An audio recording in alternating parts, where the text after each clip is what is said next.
नमस्कार, मी सुमित शंकर सावंत आणि तुम्ही पाहताय TV9 मराठी। या बातमीपत्रामध्ये आपण 100 महत्त्वाच्या बातम्यांचा वेगवान आढावा घेऊयात।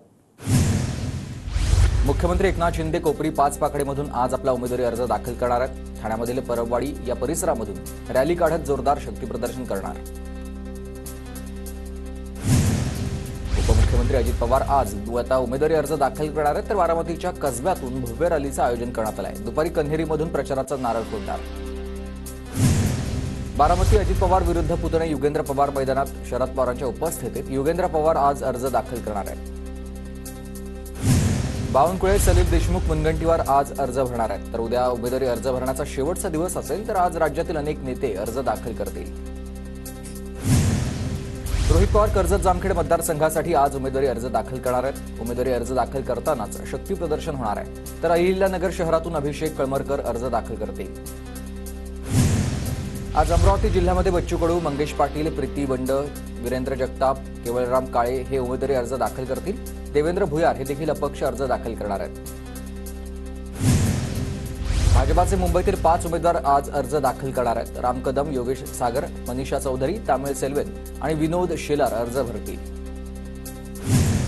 नवी मुंबईत आज गणेश नाईक, संदीप नाईक, गजानन काळे आणि MK मढवी अर्ज दाखल करणार। अर्ज दाखल करण्याची आता उद्या शेवटची तारीख आहे। नंदुरबार जिल्ह्यामधील अनेक बडे नेते आज उमेदवारी अर्ज भरणार आहेत। काँग्रेसचे आमदार KC पाडवी, माजी खासदार डॉक्टर हिना गावित, माजी मंत्री पद्माकर वळवी, आमदार आमशा पाडवी अर्ज दाखल करतील, तर अनेक अपक्ष उमेदवार देखील अर्ज भरणार आहेत। पश्चिम नागपूरमधून काँग्रेसचे निलंबित नेते नरेंद्र चिजकार हे आता अपक्ष उमेदवारी अर्ज दाखल करणार आहेत। काँग्रेसकडून उमेदवारी न मिळाल्यास नरेंद्र चिजकार हे अपक्ष म्हणून निवडणूक लढणार आहेत।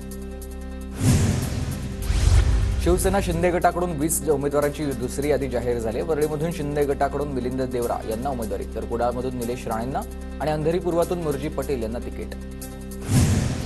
शिवसेना शिंदे गटाकडून संजय निरुपम यांना दिंडोशी मतदारसंघातून उमेदवारी, पुरंदरमधून विजय शिवतारे, अंबरनाथमधून बालाजी किणीकर निवडणुकीच्या रिंगणात। काँग्रेसकडून 14 उमेदवारांची चौथी यादी जाहीर। अंधेरी पश्चिममधून अशोक जाधव यांना उमेदवारी, तर संभाजीनगर पूर्वेतून लहू शेवाळे निवडणुकीच्या रिंगणात। माहीमधून अमित ठाकरेंसाठी उमेदवारी मागे घेणार नाही। शिंदेंच्या शिवसेनेचे सदा सरवणकर ठाम, दुपारी 12:30 वाजता सरवणकर अर्ज भरणार आहेत। अमित ठाकरेंविरोधात सदा सरवणकरांनी माघार घ्यावी, भाजपचे प्रयत्न सुरू आहेत। देवेंद्र फडणवीस आणि मुख्यमंत्री शिंदे यांच्यात वर्षा निवासस्थानी चर्चा। सदा सरवणकर देखील बैठकीला उपस्थित होते। राज ठाकरेंनी लोकसभेत महायुतीकडून एकही जागा घेतली नव्हती। आमचंही कर्तव्य आहे की अमित ठाकरेंना पाठिंबा देणं। माहीमच्या जागेचा शेवट गोड होईल याची खात्री आहे, दीपक केसरकरांचं वक्तव्य। मुख्यमंत्री शिंदे आणि फडणवीसांची वर्षावर सकारात्मक चर्चा। बैठकीत 8 ते 9 जागांचा तिढा सुटलाय। आता फक्त 2 ते 3 जागांचा तिढा शिल्लक आहे, सूत्रांची माहिती। अजित पवार गटाची 4 उमेदवारांची तिसरी यादी जाहीर झाली आहे। गेवराईमधून विजयसिंह पंडित, फलटणमधून सचिन पाटील, निफाडमधून दिलीप बनकर, तर पारनेरमधून काशीनाथ दातेंना उमेदवारी। शरद पवार गटाकडून अजून 9 उमेदवारांची घोषणा। नायक पटणी, कारंजा, अतुल वंदिले हिंगणघाट, रमेश बंग हिंगणा, फहाद अहमद अणुशक्तीनगर, राहुल कलाटे चिंचवड, अजित गव्हाणे भोसरी, मोहन जगताप माजलगाव, राजेसाहेब देशमुख परळी, तर सिद्धी रमेश कदम यांना मोहोळमधून उमेदवारी। परळीतून पवारांच्या राष्ट्रवादीकडून राजेसाहेब देशमुखांना उमेदवारी। परळीमध्ये धनंजय मुंडे यांच्या विरोधात राजेसाहेब देशमुख लढत रंगत होणार। 2024च्या विधानसभा निवडणुकीमध्ये शरद पवारांची यंग ब्रिगेड मैदानामध्ये उमेदवारांच्या यादीत तरुण चेहऱ्यांची संख्या अधिक आहे। महत्त्वाची निवडणूक असल्यानंच पवार गटाकडून नव्या नेतृत्वाला संधी। मोहोळमधून पवारांच्या राष्ट्रवादीमधून सिद्धी कदम यांना उमेदवारी। सिद्धी कदम या रमेश कदम यांच्या कन्या 26व्या वर्षीच सिद्धी कदम यांचं राजकारणात पदार्पण। अणुशक्तीनगरमधून पवार गटाकडून अभिनेत्री स्वरा भास्करचा पती फहाद अहमद यांना तिकीट देण्यात आलं आहे, तर मोहोळमधून माजी आमदार रमेश कदमांची मुलगी मैदानात आहे। अणुशक्तीनगरमधील फहाद अहमदला तिकीट दिल्यानंतर स्थानिक पदाधिकारी नाराज आहेत। आमची बायको अभिनेत्री नाही म्हणून आम्हाला तिकीट नसेल, पवार गटाचे पदाधिकारी निलेश भोसले यांच्याकडून नाराजी व्यक्त। महायुतीमध्ये अद्याप 2 जागांचा तिढा कायम आहे। 2 जागा कोणत्या ते सांगणार नाही, लवकरच त्यावर निर्णय होईल। चंद्रशेखर बावनकुळेंची माहिती। महायुतीमध्ये रिपब्लिकन पार्टी ऑफ इंडियाच्या वाट्याला अद्याप एकही जागा आलेली नाहीये। रामदास आठवलेंनी घेतली आहे देवेंद्र फडणवीसांची भेट। किमान 5 जागा मिळाव्यात यासाठी आठवलेंची मागणी आहे। पोलिसांनी हल्ल्यामागचा सूत्रधार शोधावा, हे सुरू झालेलं वादळ परिवर्तन केल्याशिवाय थांबणार नाही। मैं सागर से भी गहरा हूं, तुम कितने कंकर फेकोगे. सुजय विखेंनी भाषणादरम्यान विरोधकांना शायरीतून ठणकावलंय. सुजय विखेंची संगमनेरच्या सभेत राज ठाकरेंसारखं लाव रे तो व्हिडिओ स्टाईल आहे. विखेंनी भाषणादरम्यान तोडफोड करणाऱ्यांचे फोटो दाखवलेत. मला मारायचा प्रयत्न, माझ्या गाडीला आग लावण्याचा प्रयत्न झाला. माझ्या व्यासपीठावर 75व्या वर्षाच्या व्यक्तीनं असंच वक्तव्य चुकीचं केलेलं आहे आणि दिलगिरी मी व्यक्त करतोय. संगमनेरमधील भाषणात सुजय विखेंचं विधान आहे.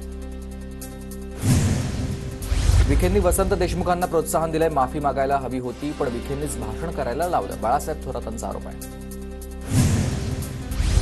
वसंतराव देशमुख अहिल्यानगरमधून स्थानिक गुन्हे शाखेच्या ताब्यात. जयश्री थोरात यांच्याबाबत आक्षेपार्ह वक्तव्यानंतर ही कारवाई. जयश्री थोरातांसह 50 जणांवर गुन्हा. आचारसंहिता असताना जबाबबंदी अतिशयाचा भंग केल्याचा आरोप आहे. तर मला न्याय देण्याऐवजी माझ्यावरच गुन्हा दाखल झालाय. जयश्री थोरात आक्रमक. माझ्यावर टीका करण्यापेक्षा माझं नाव न घेता मतं मिळवून दाखवा. राजकीयदृष्ट्या मी जिवंत आहे म्हणून तुम्ही जिवंत आहात. अशोक चव्हाण यांची काँग्रेस नेत्यांवर ही टीका. तर आपलं उर्वरित आयुष्य भोकरसाठी समर्पित असल्याचंही चव्हाणांचं वक्तव्य. काँग्रेस आणि शरद पवारांचा डबा गोल आहे. चंद्रशेखर बावनकुळेंची काँग्रेससह पवारांवर टीका. तर विकासासाठी राज्यासह केंद्राचाही पैसा लागतो. लाडकी बहीण योजना पुढील 5 वर्ष चालेल. बावनकुळेंचा दावा. विरोधकांना निवडणूक असं गाडणार की ते पुन्हा वर येणार नाहीत. हा जिल्हा महायुतीचा आहे. इथे भगवा फडकवल्याशिवाय राहणार नाही. संभाजीनगरमधील भाषणात संदीपान भुमरे यांची विरोधकांवर टीका. विधानसभेत एकजुटीनं काम करून मवियाला 4ही मुंड्या चित करू. महायुती सरकार आल्यावर लाडक्या बहिणींना 2000 देऊ. रावसाहेब दानवेंचं वक्तव्य. काँग्रेसनं खोटा नॅरेटिव्ह सेट करण्याचा प्रयत्न केलाय. संविधान आरक्षण बदलणारे काँग्रेसवाले आहेत. भागवत कराड यांची टीका. या जुनाट बारदानाला किती दिवस सहन करावं लागणार. दादागडाचे नेते अनिल पाटलांकडून सतीश पाटलांचा बरदान असा उल्लेख करण्यात आलाय. तर जुनाट बारदानाचे आता आराम करण्याचे दिवस आले. पाटलांची टीका. संजय राऊतांवर पैसे घेऊन तिकीट विकल्याचा आरोप आहे. नगर शहरची जागा पैसे घेऊन विकली. स्थानिक पदाधिकाऱ्यांचा आरोप आहे. रावसाहेब दानवेंच्या कन्या संजना जाधव शिवसेना शिंदे गटात. संजना जाधव कन्नड विधानसभा निवडणूक लढण्याची शक्यता. कन्नडमध्ये महाविकास आघाडीकडून ठाकरे गटाचे उदयसिंग राजपूत उमेदवार. चंद्रपूरचे अपक्ष आमदार किशोर जोरगेवार यांचा भाजपात प्रवेश. मुनगंटीवार यांच्या उपस्थितीत किशोर जोरगेवार भाजपात. सोलापूर बार्शीचे भाजपचे पुरस्कृत अपक्ष आमदार राजेंद्र राऊत यांचा शिंदेंच्या शिवसेनेमध्ये उपस्थित प्रवेश झालाय. राजेंद्र राऊत बार्शी विधानसभा निवडणुकीसाठी इच्छुक आहे. भाजपाचे अमोल शिंदे बंडखोरीच्या तयारीत आहेत. अमोल शिंदे आज भडगाव पाचोऱ्यामधून अपक्ष अर्ज भरणार. कर्जत जामखेडमध्ये राम शिंदे यांना धक्का. राशींचे राजेंद्र भैया देशमुख शरदचंद्र पवार पक्षामध्ये प्रवेश करणार. तर पवार यांच्या उपस्थितीमध्ये गोविंद बागेमध्ये आज प्रवेश. विलेपार्ले मतदारसंघात ठाकरे गटामध्ये बंडखोरी. जुईली शेंडेंची मनसेमध्ये घरवापसी. विलेपार्ले मतदारसंघातून जुईली शेंडे विधानसभेच्या मैदानात. जयश्री पाटील आज उमेदवारी अर्ज दाखल करणार आहेत. जयश्री पाटील सांगली मतदारसंघातून विधानसभेच्या रिंगणात. ठाकरे गटाचे चंद्रकांत मोकाटेंना कोथरूडमधून उमेदवारी. चंद्रकांत पाटलांविरोधात चंद्रकांत मोकाटे निवडणुकीच्या रिंगणात. चिंचवडमध्ये महायुतीमध्ये बंडखोरी. नाना काटे अपक्ष लढणार. आज उमेदवारी अर्ज दाखल करणार. चिंचवडमध्ये भाजपचे शंकर जगताप विरुद्ध शरद पवार गटाचे राहुल कलाटे आणि त्यांच्या विरोधात नाना काटे अशी तिरंगी लढत असेल. बबियाचे तिन्ही उमेदवार आज उमेदवारी अर्ज दाखल करणार आहेत. वसईतून हितेंद्र ठाकूर, नालासोपाऱ्यातून क्षितिज ठाकूर तर बोईसरमधून राजेश पाटील आपला उमेदवारी अर्ज दाखल करतील. एकनाथ शिंदेंचे निकटवर्तीय डॉक्टर विश्वास वळवींचा ठाकरे गटामध्ये प्रवेश करताच बोईसर विधानसभेची उमेदवारी मिळाली आहे. आज उमेदवारी अर्ज दाखल करतील. अमित ठाकरेंसाठी आई शर्मिला ठाकरे प्रचाराच्या मैदानात. शर्मिला ठाकरेंचा माहीममध्ये घरोघरी जाऊन प्रचार. प्रसाद लाड उपमुख्यमंत्री फडणवीसांच्या भेटीला. प्रसाद लाड यांनी रात्री उशिरा सागर निवासस्थानी भेट दिली. बबन शिंदेंनी शरद पवारांची भेट घेतली आहे. माढ्याच्या उमेदवारीवरून बबन शिंदे पवारांच्या भेटीला. आता अद्याप पवार गटाकडून माढ्याच्या उमेदवाराची घोषणा झालेली नाहीये.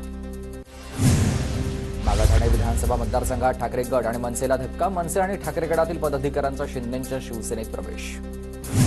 अंबरनाथचे बालाजी किणीकर काम करणारेच आहेत, काम चोरणारे आहेत. ठाकरे गटाचे उमेदवार राजेश वानखडे यांनी किणीकरांवर ही टीका केली. दक्षिण सोलापूरमध्ये महाविकास आघाडीतील ठाकरे गट आणि काँग्रेसमध्ये वादाची ठिणगी आहे. काँग्रेसकडून दिलीप मानेंना उमेदवारी जाहीर झाली आहे, तर आधीच ठाकरे गटाकडून अमर पाटलांना उमेदवारी. काहीही झालं तरी आम्ही देखील जागा लढणारच, अमर पाटलांचं वक्तव्य. सोलापुरात काँग्रेसकडून दिलीप मानेंना उमेदवारी, तर ठाकरे गटाकडून अमर पाटलांना उमेदवारी. आता उमेदवारीबाबत कोणताही बदल होणार नाहीये. कोणी माघार नाही घेतली तरी मैत्रीपूर्ण लढत करूच, दिलीप मानेंचं वक्तव्य. धुळ्यातील साक्री विधानसभेत काँग्रेसला धक्का बसण्याची शक्यता आहे. काँग्रेसचे इच्छुक उमेदवार माजी आमदार DS आहिरे बंडाच्या तयारीत आहेत. वंचित बहुजन आघाडीची विधानसभेसाठी उमेदवारांची यादी जाहीर झाली. अकोटमधून वंचितच्या दीपक वानखडे यांना उमेदवारी. जळगावमधील शिंदे गटाचे उमेदवार अमोल पाटलांकडून भाजप कार्यकर्त्यांविषयी नाराजी व्यक्त. आमच्यासाठी भाजपचे पदाधिकारी काम का करत नाहीत? महायुतीच्या प्रचार मेळाव्यातून अमोल पाटलांची नाराजी. बंडखोरीच्या इशाऱ्यानंतर सुलक्षणा शिलवंत नाराज, शिवसैनिकांची समजूत काढणार. पिंपरीमध्ये पवार गटाकडून सुलक्षणा शिलवंत यांना उमेदवारी. नागपूर जिल्ह्यामध्ये अजित पवार गटाला धक्का. दादा गटाचे प्रदेश उपाध्यक्ष सतीश शिंदेंचा राजीनामा. काटोलमधून उमेदवारी न मिळाल्यानं सतीश शिंदे यांनी राजीनामा दिलेला आहे. शिंदे गटाचा सातारा जिल्हाप्रमुख पुरुषोत्तम जाधवांचा राजीनामा. तर आता वर्षा निवासस्थानी पुरुषोत्तम जाधवांनी राजीनामा पाठवलेला आहे. परभणीत शिंदेंच्या शिवसेनेत नाराजीचा सूर आहे. भाजपचे आनंद भरोसेंना उमेदवारी जाहीर होण्याची शक्यता आहे. तर आनंद भरोसेंचा 2 दिवसांपूर्वीच शिंदेंच्या शिवसेनेत प्रवेश. शिंदे गटाकडून शिवसैनिकाला उमेदवारी करण्याची मागणी. नायगावच्या काँग्रेस उमेदवार मिनल खतगावकर जरांगेंच्या भेटीला. उमेदवारी जाहीर होताच मिनल खतगावकर यांनी जरांगेंची घेतली भेट. बीड विधानसभेला पवार गटाकडून पुन्हा संदीप क्षीरसागर यांनाच उमेदवारी. नुकताच पवार गटात प्रवेश केलेल्या ज्योती मेटे नाराज आहेत. ज्योती मेटेंनी अंतर्वलीत जाऊन मनोज जरांगेंची भेट घेतली आहे. मवियाचे येवल्यामधील उमेदवार माणिकराव शिंदे जरांगेंच्या भेटीला. उमेदवारी अर्ज दाखल करण्यापूर्वी माणिकरावांनी जरांगेंची भेट घेतली. माणिकराव शिंदेंसमोर भुजबळांचं तगडं आव्हान आहे. शेकाप नेते श्यामसुंदर शिंदेंच्या पत्नी आशा शिंदे जरांगेंच्या भेटीला. श्यामसुंदर शिंदे लोहामधून शेकापमध्ये निवडणूक लढण्यास इच्छुक आहेत. लोहा कंधार मतदारसंघाचे ठाकरे गटाचे उमेदवार एकनाथ पवारांनी जरांगे पाटलांची घेतली भेट. मवियामधील घटक पक्ष असलेल्या शेकापकडून उमेदवारीचा दावा. संभाजी ब्रिगेडचे प्रदेशाध्यक्ष मनोज आखरे जरांगेंच्या भेटीला. मनोज आता आखरेंनी जरांगेंची जाऊन अंतर्वली सराटीतच भेट घेतली. ठाकरे गटाचे उमेदवार सत्यजित पाटलांनी जरांगेंची भेट घेतली आहे. सत्यजित पाटील शाहूवाडी विधानसभेतून निवडणुकीच्या रिंगणात. पुणे जिल्ह्यात आचारसंहिता भंगाच्या 333 तक्रारी. सी व्हिजन मोबाईल ॲपवर तक्रारी. तर तक्रारींवर पहिल्या 100 मिनिटात कारवाई. नेट उत्तीर्णासाठी PhD प्रवेश अर्ज 5 नोव्हेंबरपर्यंत करता येणार आहेत. पुणे विद्यापीठाकडून नोटिफिकेशन प्रसिद्ध.